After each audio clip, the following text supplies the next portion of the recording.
Hello friends, welcome to the Plant Science Forum. In this series of talk about systematic studies and economic importance of monocotyledons, today we are going to discuss family Poaceae. The old name for a family Poaceae is Gramineae. Now this is the systematic position according to Bentham Hooker and Angler Phantom system of classification. Here you can note the differences between these two systems of classification by just looking at the suffix. Here, in case of Angler and Phantom, they propose the order Glumiflori, whereas order is absent in Bentham and Hooker system of classification. Here you can note the differences between these two systems. I only discuss with respect to this slide. Other than this, there are many differences in these two systems of classification.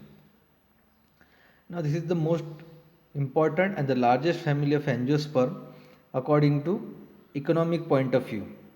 As you can see in images, all these are economically important plants. They are cosmopolitan in distribution, that means they are found in everywhere, in every type of habitat around the world. There are about 620 genera and 10,000 species of family Poaceae. You can see in these images wheat, rice, sugarcane, maize and lemongrass. These are very common plants which are cosmopolitan in distribution. Now again, same context, some common plants. Here you can correlate the number given on the images with the number given before the botanical name along with their common name. Here first is Oryza sativa, that is rice. Second is Pennisetum americanum, bajra. Third is Saccharum officinarum, a common table sugar. Fourth is Sorghum vulgare, a jawar plant. Fifth, wheat, Triticum aestivum. Sixth is Zea maize, that is maize plant. And the seventh is bamboo. These are very common plants which belongs to the family Poaceae, which old name is Gramineae. Now let's come to the vegetative characters of the family Poaceae. They are mostly annual or perennial herbs or shrub. In some case, plants are woody and it may attain large size up to 100 feet. Annual means a plant which complete their life cycle in one season, in a 1 year, and a perennial means which live more than 1 year and repeatedly completed their cycle from blooming and onwards. Roots, they are adventitious and fibrous. In case of monocotyledons, mostly roots are adventitious and fibrous. But in case of maize, botanical name is Zea maize, an extra typical type of stilt root is observed. This stilt root is mainly meant for a mechanical support. Now stem in case of Poaceae is known as culm, which may be erect, prostrate or creeping. Here creeping means a stem which spread along the ground and roots by means of its adventitious roots. Creeping stem with short internodes are called runners and those with long internodes are called as stolons. Prostrate means which lie parallel on the ground surface. And now come to the leaves. Leaves are usually simple. Phylet axis are alternate, that means arrangement of leaf on the main axis stem. They are alternate on each node. Venation is obviously parallel. In monocotyledons, almost everywhere parallel venation is observed. The leaves consist of two parts. One is sheath and other is the blade lamina. We are going to see all these type of vegetative characters in the next slide with images. The ligules which is present is a membranous type and less hairy. The leaves may be sessile or rarely petiolate. Sessile means without petiole, or if petiole is present then it is very short, or you can say subsessile also. Now these are the images. The plant here, Zizania aquatica, it shows annual type of habit. Symbopogon saturatus, it shows perennial type of habit. Here you can see adventitious or fibrous type of root system. Now these are the stilt root which is found in maize. The node which are present just above the ground level, they form a typical type of root which is meant for mechanical support. Here you can see the nodal portion and internodal portion. Now this internodal portion, it is actually hollow in nature. Now such type of stem is called as culm, and the nodal portion, this nodal portion is usually solid in nature. And again the runner and stolon, actually these images not necessarily belongs to the family Poaceae, but only for understanding of the concept I have shown these pictures. In the previous slide we have seen what is stolon and runners. Now again let me say the lower internode which forms a stolon or rhizome. In case of stem, the lower internode of the plant, it will either form a stolon or rhizome. Now here a leaf character, as we have discussed, leaf consists of two parts. One is the sheath that covers the main axis, or you can say stem, and the second part is the leaf blade, which is actually a leaf part which we generally know. Now here again you can see at the base of leaf there is a ligule. Now this ligule is may be membranous, or in some case it is a less hairy, but ligule is present. Now this leaf covers the stem at its base, that's why this part is known as sheath and other part is known as blade or lamina. Here you can see a venation type. In dicot usually we can see such type of venation which is a reticulate or web like form, but in case of monocot we can see a parallel type of venation. Now come to the floral characters.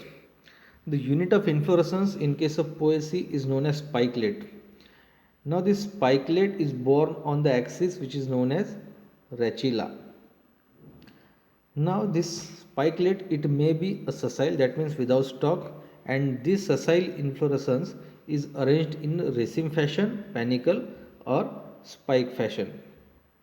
Now the bracts which is present in the spikelet is called as glume. There are two types of glume. One is the lower first glume, or other is the upper positional second glume. Now the florets is arranged above the second glume. We are going to see this description along with the images in the next slide, but here you just understand the terms. What we have seen, the unit of inflorescence is spikelet, which is borne on the axis rachilla, and the arrangement of such spikelet is in raceme fashion, panicle or spike.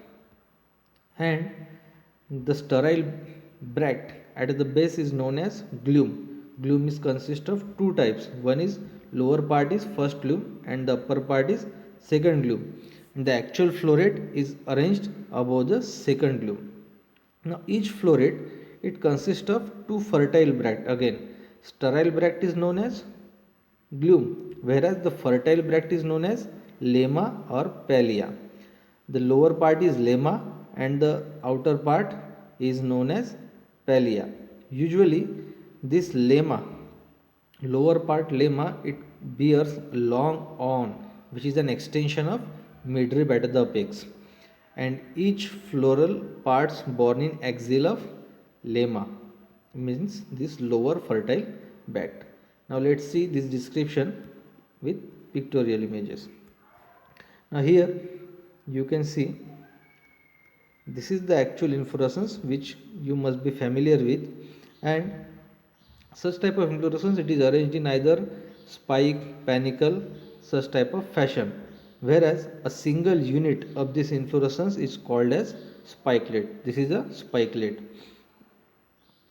And for the understanding, here you can see a diagrammatic arrangement of spikelet, and this is the actual one. Actually here the various part of spikelet, they are shown far away from one another just for the understanding, whereas in actual sense this internodal portion or the axis is very shortened and it look like such a condensed form. Now let's see the description again. Here what we have discussed, The sterile part is known as glume. One is lower glume, another is the upper glume. Whereas the fertile bract is known as lemma or palea. On is the extension of midrib of lemma. Here you can see on. This is the extension of midrib of lemma. Whereas actual floral part, that is stamen and ovary, they are born in the exile of, are protected by a palea and what we can say, a lemma, and the axis is actually known as rachilla. Here again you can see description for such type of inflorescence. The androecium and gynoecium, they are protected between lemma and palea. Now come to typical flower. It is very inconspicuous, that means it is not large in size, it is very smaller and need much meager observation. Whereas they are bisexual, that means having male and female. Zygomorphic means if a plane is passed from the center, then it is divided into two equal half by only one plane, not more than one plane. Hypogynous, that means floral parts, they are born from the below of ovary and ovary is placed above all the parts. Develop on rachilla above the glume, and the perianth in case of spikelet is known as laudicle, which is a scaly in nature. Now androecium, mostly they are 3 or 6 because as it is a member of monocotyledons.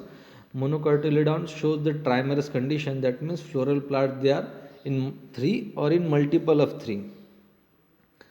They are usually free, diathecous, basifixed or versatile. Here you can see basifix means arrangement of anther lobe on the filament through its base. Here you can see basifixed anther, and here you can see versatile type of anther. Actually this image doesn't belong to poesy, but only just representation of the character versatile. I have shown this image. They are introdes, that means facing toward the gynoecium, and dehiscence by longitudinal slit. In case of gynoecium, the number is actually controversial, but usually it is monocarpellary, that means single, or it may be a tricarpellary, but only one gynoecium is functional, otherwise and rest two they are non-functional. The ovary is superior as the flower is hypogynous. Ultimately it means ovary is superior. It is unilocular with single ovule, and the placentation is basal, and the stigma is plumose. Here you can see the stigma is actually plumose type. And fruit is a special type of fruit and seed which is known as caryopsis, where pericarp, that is outermost layer, is united with the seed coat. They are rich in endosperm, that's why many members of this family they are used for edible purposes in daily diet. And the single cotyledon is present, which is known as scutellum. Here you can see anatomical features of the caryopsis type of fruit and seed.